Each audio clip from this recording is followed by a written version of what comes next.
wonderful it is to be with all of you here today, and thank you for your hospitality in advance. It's rare to have this many people being received, confirmed, reaffirmed in a congregation, and particularly in a congregation in transition.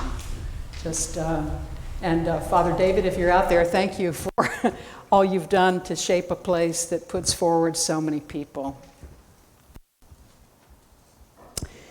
So I have some good news for you, and I've got some bad news. Let's start with the bad news, shall we? The Christian life is all about dying. And now the good news.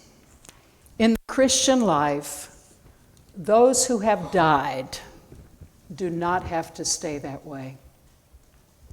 Those who've died don't have to stay that way.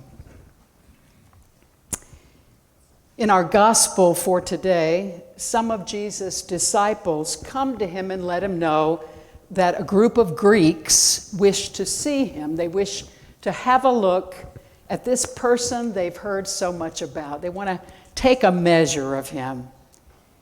And instead of saying, no, I'm not going to see them right now, or perhaps I could see them later, Jesus takes things in a very different direction, a more urgent. He tells them that the time has come for his glorification, and then says this, "Very truly I tell you, unless a grain of wheat falls into the earth and dies, it remains just a single grain, but if it dies, it bears much fruit."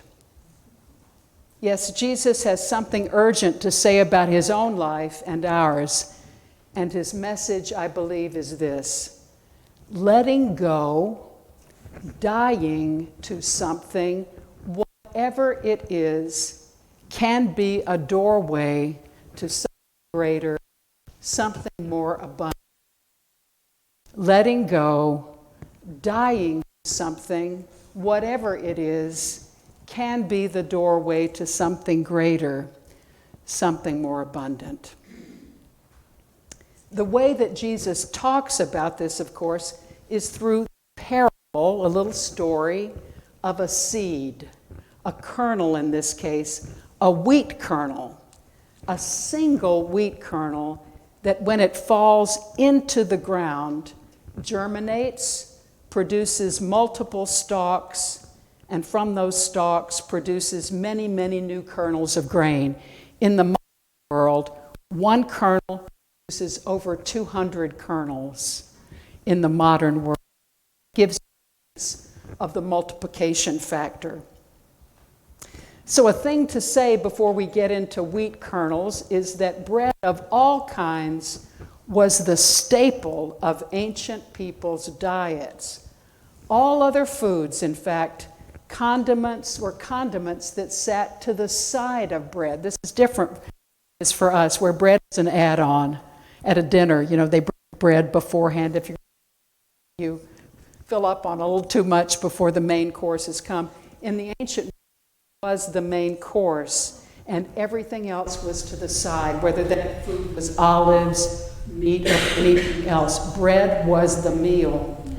And so seeds or kernels and what they yield are not just important in the ancient world, they're at the very center of everyday life, in that everyday diet depended on the process of planting a kernel that would lead to more kernels that would then be harvested and made into flour that would then become bread. So this is central stuff. That's what I'm trying to tell you.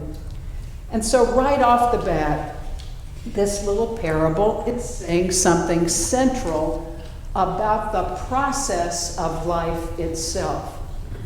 The process of life that we're all living out at every stage and age, at every condition, at everything that comes to us in life.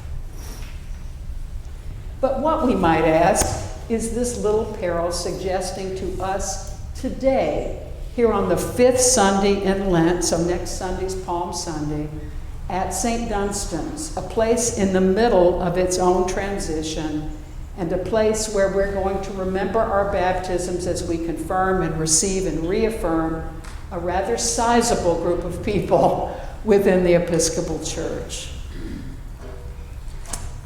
Here's what I think. I think it's suggesting this. When we let something go, when we give something up, when we die to something, maybe, just maybe, if we are open to us, we can find ourselves living a multiplied life, a life that as it grows is a blessing to us and to many. And so for St. Dunstan's, in a time after the loss of its rector, and now in a new interim time and getting ready to have more of an interim time, we're invited as a congregation to let go of the way life has felt here. And my sense is it's felt pretty good. It's not going to be quite the same.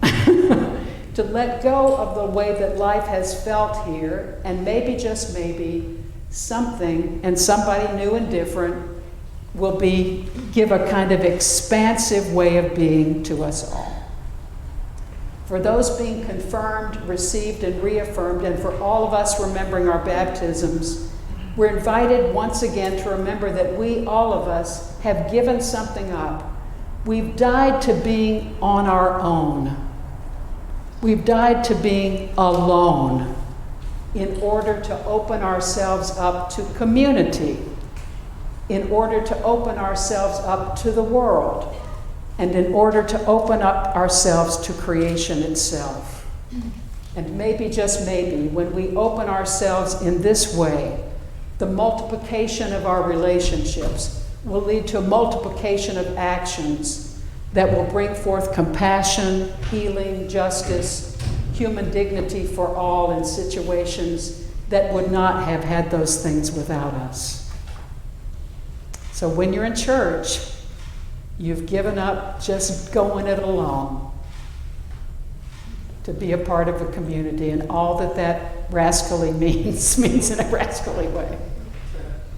And finally, I heard this so much in the stories of the people being confirmed and received and reaffirmed today. Finally, for those of us here today whose lives, through some circumstance, all on their own, have kind of fallen apart. You know, something happens, we have the death of a spouse, we have an alienation from a community, something in which our lives, we have health issues, have all on their own fallen apart. We're invited to be a witness to God's way of making new things out of the shards of things that have been broken or have died.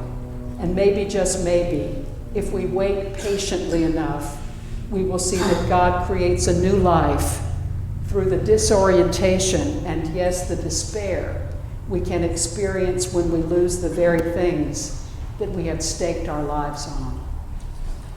So that's a different circumstance. And we were asked, maybe we didn't want it, but we were asked to die to something that had been at the center of our lives. The Christian life is all about dying, and in the Christian life, those who have died do not have to stay that way. The poet David White had a friend who went through an important and difficult loss in her life, an experience in which, even after the loss, she might have been tempted to try to hold on what she had had before. And so he wrote this poem in secret as he watched his friend find her way not around, but through her loss.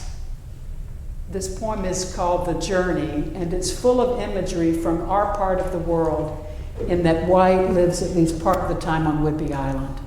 So he's one of us, sort of. And here it is. Above the mountains, the geese turn into the light again, painting their black silhouettes on an open sky. Can you see it?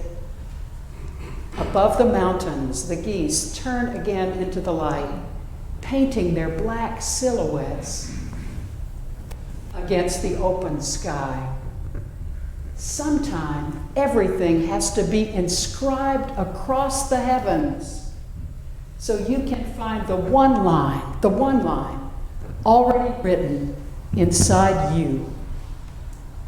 Sometimes it takes a great sky to find that small, bright, and indescribable wedge of freedom in your own heart. Sometimes, with the bones of the black sticks left when the fire has gone out, someone, capital S, has written something new in the ashes of your life. In the ashes of your life. And what is written there in the ashes is this: you are not leaving. You are not leaving. You are arriving. People of St. Dunstan's, those being confirmed and reaffirmed and received today, and all of us remembering our baptisms. The Christian life is all about dying, about letting go. And those who have died through the power of God do not have to stay that way.